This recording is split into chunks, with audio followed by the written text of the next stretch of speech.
Salut, c'est Trado, content de vous retrouver pour la mise à jour de quelques actions qui m'ont été demandées sur Boursorama, notamment Eritech Pharma et Egide. Alors si vous découvrez mon site, laissez-moi tout d'abord vous faire un petit tour de présentation. Ici vous trouverez le Trado Screener, c'est-à-dire que c'est un robot qui va noter les 250 actions les plus suivies, les plus tradées. Donc n'hésitez pas à aller faire un tour ici. Vous allez notamment trouver la valeur Eritech qui m'a été demandée. Alors le plus important c'est de regarder la tendance qui est ici. Ça va de plus 6 à moins 6. Et avant de partir, n'oubliez pas non plus de vous abonner à la newsletter gratuite. C'est ici, vous rentrez votre mail et comme ça vous ne louperez pas les prochaines mises à jour. Place tout de suite à Eritech Pharma. Nous sommes là en unité de temps hebdomadaire, c'est-à-dire que chaque bougie correspond à une semaine de cotation. Comme vous pouvez le voir, l'action est très mal orientée puisqu'elle est passée de 40 euros à 22 euros, quasiment 50% de baisse en l'espace de quelques mois. Donc évidemment, la question n'est pas de savoir si la tendance est baissière ou haussière, la question est de savoir quand ça pourrait bien s'arrêter. Et bien justement, j'ai une bonne nouvelle parce que on est sur une zone de support importante. Et voilà pourquoi. Tout d'abord, regardez cette zone ici rectangulaire en mauve. Vous voyez que c'est une zone qui n'a jamais été cassée depuis octobre 2014. Depuis octobre 2014, il nous arrive de venir percuter cette zone, mais on retrouve toujours la force de rebondir. Et là, nous sommes justement en train d'assister à un scénario a priori similaire puisque on n'arrive pas à casser ce rectangle à la baisse. Alors, si on devait effectivement retracer la baisse à laquelle on a assisté, toute la baisse à laquelle on a assisté en utilisant les Fibonacci. Ici, vous prenez le point le plus haut de la jambe de baisse, vous prenez le point le plus bas de la jambe de baisse, ça fait ici, et ça voudrait dire qu'on aurait au moins les coups des francs jusqu'à aller chercher le premier niveau ici, c'est-à-dire les 23,6% de Fibonacci, à savoir les 27 euros, ça fait quand même pas mal. On va aller un petit peu plus loin. Et j'aimerais vous parler de quelque chose qui va avoir son importance, ce sont les vagues de Wolf. Alors j'ai fait un e-book là-dessus, c'est un petit peu compliqué, je suis désolé, mais là je suis obligé d'en parler pour vous donner des objectifs. Alors regardez un petit peu comment ça fonctionne. Lorsque vous avez trois sommets consécutifs ascendants, voilà, ça fait 1, 3, 5. Alors c'est un peu compliqué si vous découvrez. Eh bien vous avez un objectif qui est donné par les points 1, 4. Donc clairement c'est 1, 2, 3, 4, 5. Et on voit bien que l'objectif 6 a été touché ici. Ne vous inquiétez pas si vous ne comprenez pas. Le plus important, c'est de comprendre que là, on a atteint un objectif baissier important. Et que donc, du coup, eh bien, on se retrouve avec un potentiel de hausse qui est dû au fait qu'on a atteint l'objectif baissier. Et justement, c'est ça qui est intéressant. C'est qu'on a une nouvelle vague de Wolf qui vient de se dessiner ici. 1, 3, 5. J'espère ne pas vous perdre. Je sais que c'est compliqué si vous découvrez l'analyse technique. Et donc, vous avez 1, 2, 3, 4, 5. Et ça nous donnerait comme objectif d'aller chercher ce point-là, un contact avec ce point-là, c'est-à-dire la courbe noire, ici, aux alentours de 33 euros. Alors attention, ça ne fonctionne pas à tous les coups, mais en tout cas, ça donne un potentiel assez important. Et en première analyse, aller chercher les 31 et pourquoi pas les 34. Alors tout de suite, je vais enlever toutes mes complications. Je vais basculer en unité de temps journalière maintenant. Et on va regarder où on en est. Regardez, c'est assez intéressant. Alors je vais poser pour la fluidité.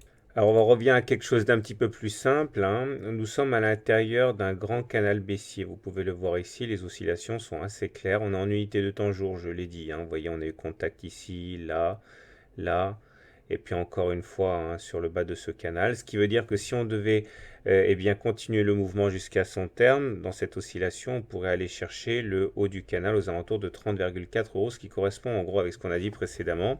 Et si on devait casser ce canal par le haut, dans ce cas, l'objectif serait de reporter la hauteur de ce canal au-dessus du point de cassure. On ne sait pas où ça interviendrait, mais de toute manière, ça nous donnerait de toute manière une oblique descendante qui serait d'aller chercher un contact avec cette oblique-là. Ça, c'est au cas où on casserait cette oblique. Je vous rappelle qu'on a déjà échoué là et là, mais enfin bon, voilà. Si on échoue, par contre, une nouvelle oscillation vers le bas est tout à fait envisageable. Alors, au niveau des indicateurs techniques, maintenant, on a des signaux positifs. Le stochastique qui vient de passer au-dessus de 20, c'est un signal d'achat. On a également le CCI qui vient de passer au-dessus de moins 100, c'est un signal d'achat aussi. Et on a le RSI qui vient de passer au-dessus de 30. C'est un signal aussi d'achat. Donc c'est assez encourageant tout ce qu'on voit là. Et dernier élément, c'est au niveau des volumes. Regardez un petit peu comme il semble qu'il y ait eu une accumulation importante d'actions sur ces niveaux-là. Ça ressemble quand même furieusement à de l'accumulation. C'est-à-dire que d'un côté, on a acheté beaucoup, de l'autre, on a vendu beaucoup. Et du coup, il y a eu un gros changement de main au niveau du capital. Donc si on fait un bilan, la tendance elle est baissière, c'est pas la question, mais il semble bien qu'on soit sur des supports importants. L'hebdomadaire nous donne des objectifs avec les vagues de Wolf qui sont assez importantes, au-delà de 30 euros, je l'ai dit, vous pouvez regarder la vidéo à nouveau si vous voulez. Si on devait casser ce canal par le haut, on aurait une impulsion haussière. Et pour terminer, je préciserai quand même que il s'agit que d'une analyse technique, ce sont bien les fondamentaux qui doivent l'emporter. Donc d'abord, vous faites une analyse des fondamentaux d'Erytech. Si vous êtes plutôt haussier, ben, sachez que vous avez des bons points d'entrée maintenant ou en cas de cassure de ce canal pour aller chercher les objectifs que j'ai mentionnés. Par contre, si vous êtes baissier sur la valeur, eh bien vous pouvez vendre maintenant en profitant du petit rebond technique qu'il y a eu.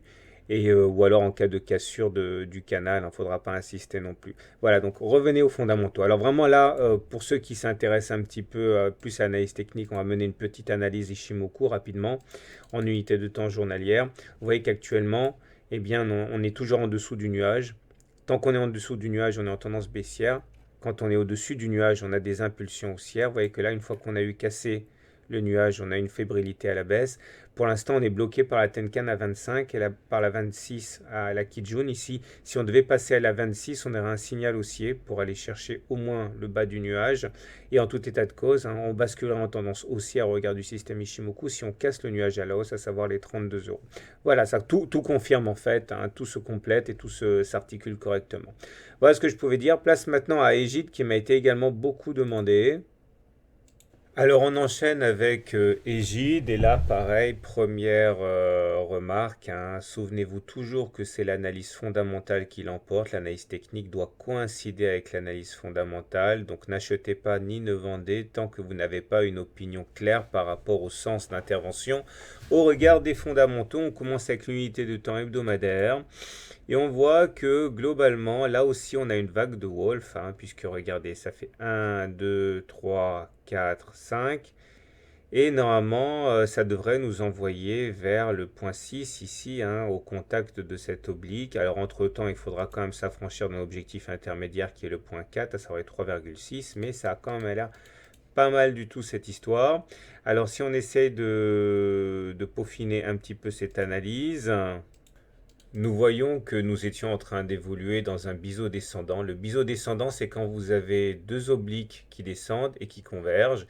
Et il faut savoir que cette figure se casse plus souvent par le haut que par le bas. Ça a été chose faite, comme on peut le voir.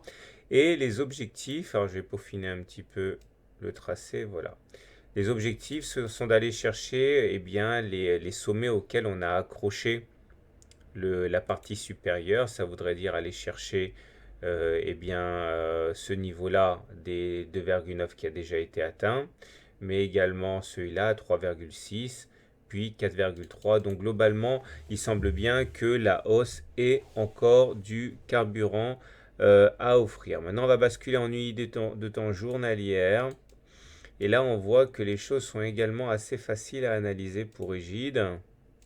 Alors l'utilisation de la technique Ishimoku nous montre que là aussi on est dans une situation assez vulnérable, puisqu'on est toujours sous le nuage, donc toujours dans une situation de tendance baissière. Mais il y a quand même des éléments intéressants à prendre en considération, notamment le fait que maintenant on soit passé au-dessus de la Kijun. La Kijun, c'est la courbe verte, là, vous voyez.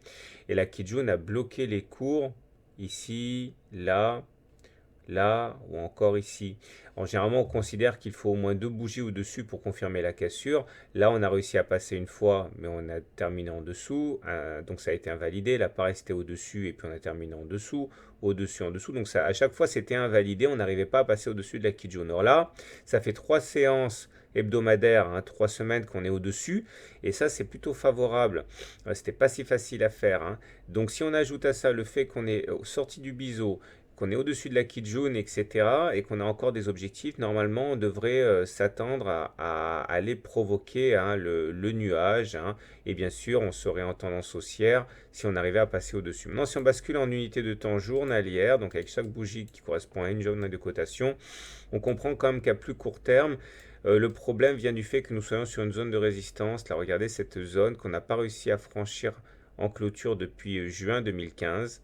On a essayé là, là ou encore là, et on n'a pas réussi. Donc c'est pour ça qu'on a un petit peu de difficulté à monter, parce que les cours ayant de la mémoire, on sait très bien qu'on arrive sur une zone de résistance. Alors notez également le support ici assez fort. Là par contre, on est au-dessus du nuage, donc on est en tendance haussière en unité de temps journalière. Voilà ce qu'on pouvait dire. Écoutez, si vous découvrez mon travail, sachez que vous pouvez obtenir gratuitement un livre. C'est sans obligation d'achat. Il suffit d'envoyer e-book gratuit à tradosaur@gmail.com. C'est un livre accompagné d'une vidéo de 30 minutes, des exercices corrigés, etc. Ça vous aidera à faire vos premiers pas. N'hésitez pas, c'est gratuit. Je vous l'envoie dans les 24 heures. Et je vous souhaite une bonne journée, de bons trades. N'oubliez pas de revenir régulièrement voir le Trado Screener et inscrivez-vous à la newsletter pour ne pas louper les mises à jour. J'espère que cela vous aura été utile. À très bientôt pour une mise à jour.